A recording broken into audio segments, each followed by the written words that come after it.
obviously not the result you wanted, but what could a game like this do for like the potential, show the potential of this team and what can be in store for them in the future? Yeah, I mean, I think this is why you play these early season tests. You got to see where you're at.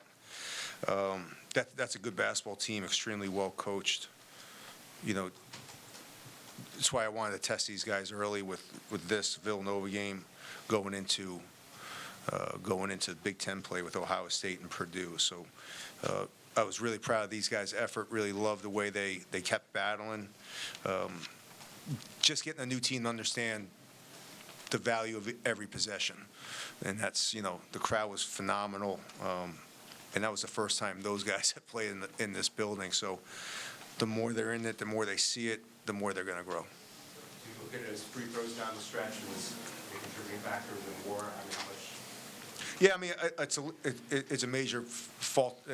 You know, I probably played guys too many minutes, but at that point in the game, you know, they're playing guys 32, 33, 35 minutes. You got to go with the guys that are out. It's really hard to sit on the bench for 14 minutes and then come in and play. So,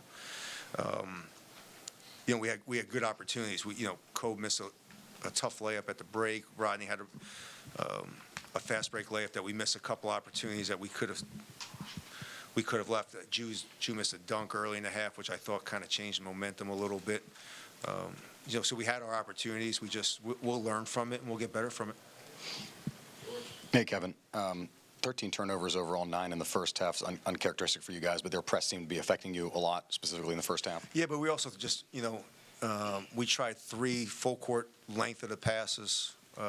We had 6 turnovers that were unforced. So a little bit of getting used to playing in a building that they haven't seen yet was a little bit, I think, new for them. So I think as great as it helped us defensively in the first half, it kind of gave us a little bit of a jitters on the offensive end.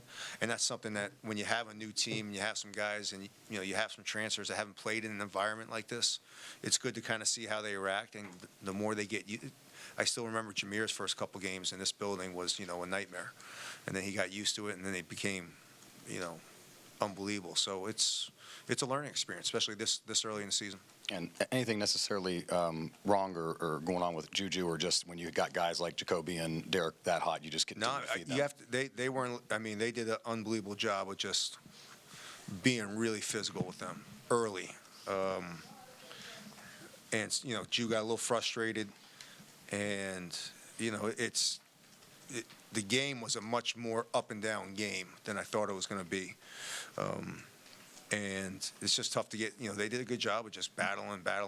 It's the one thing with Derek and Ju that we got to kind of figure out a little bit is just kind of getting them in better spots. Hey, Coach, how encouraging was it that in late game situations that you cause a turnover, you force the 5 seconds, like the things that you've practiced for those situations that day? Yeah, I mean, we gave ourselves opportunities. I think we got down 6. Hit a big 3, got a turnover, and we got to the free throw line. I think Selt missed a 1-on-1, DQ missed 1, and obviously Deshaun missed 2. So 5 free throws in the last minute. You know, and that's part of the growing process of being in tight games. You know, we've won our first 3 games by 30 points. There was no pressure on anything. So now to see guys and see how they handle the pressure, that's just a good learning experience for them.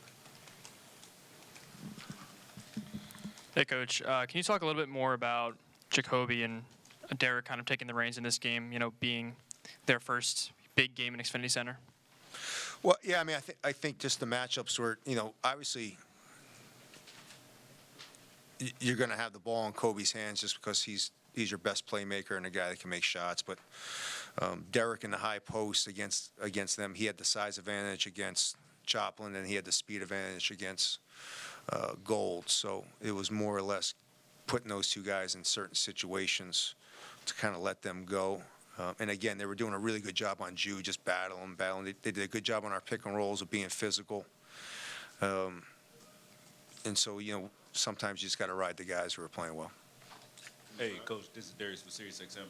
How do you find balance with defensive intensity without being overly aggressive, with Marquette finally being able to hit on the outside shots in the second half? Yeah, I mean, I think this is all a learning curve. Like we tried to switch up our pick and roll coverage with Cam to try to go trap him, and we didn't trap him one time.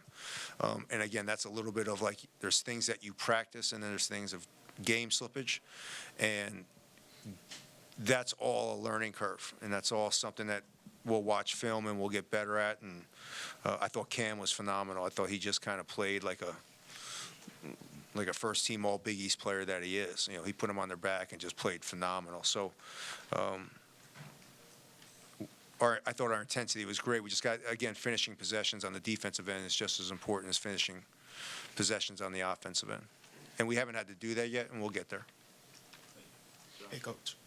2 for 8 from 3 in the first half, 5 for 11 in the second. Is there anything you can contribute to improve shooting? It's just nerves in that first half. I mean, it really is. I mean, I don't know if any of you guys have played basketball, but if you've ever played in a really loud building your first time and you ever been pumped up and juiced up, there's things that you do that you're usually not used to doing, and that's a little bit of the learning curve. That's why I'm excited about this team is they kind of battled and did some really good things in an environment that was phenomenal and an environment that they're just not used to playing in. You know, Kobe's never had a home court advantage like that. Selton hasn't. Even Deshaun, you know, because we got off such a bad start, we never really got momentum last year. So this is a team that's going to get some momentum and play really well. Kevin, obviously not the result Deshaun wanted with those 2 free throws at the end, but what was your message to him, or what will your message to him be, just to kind of take that as a learning experience going forward? Yeah, you just got to go up and shoot him again. He's a big boy. He'll be all right. He'll be in the gym tomorrow, and he'll learn, and he'll keep on working at it, and he'll make the next one. So I have confidence in him. He was out there for a reason. So that's part of sports. You know, you don't make every game-winning shot. You don't make every game-winning play, and you have to learn from it and get back in the gym and just be a big boy. Coach, can you just talk a little bit more about the rotation? I know you mentioned maybe playing guys too many minutes. Was that just kind of first close game? It just got to the point where Shaka was keeping his guys in, and at that point in the game, if you've been sitting for 8, 9, 10 minutes, it's tough to sub at that point. These guys have to learn how to fight through it. And again, I think it's good experience for them. You know, Derek was to play 35 minutes and be as effective as he was, I thought was phenomenal. Same thing with Jacoby. I mean, all these guys to play these minutes, I think that will be very valuable in the future. Hey, Coach. You know, late in the game, did you at all feel slighted by some of the calls or non-calls on the floor? Is that just a byproduct of the game? It's a good last question.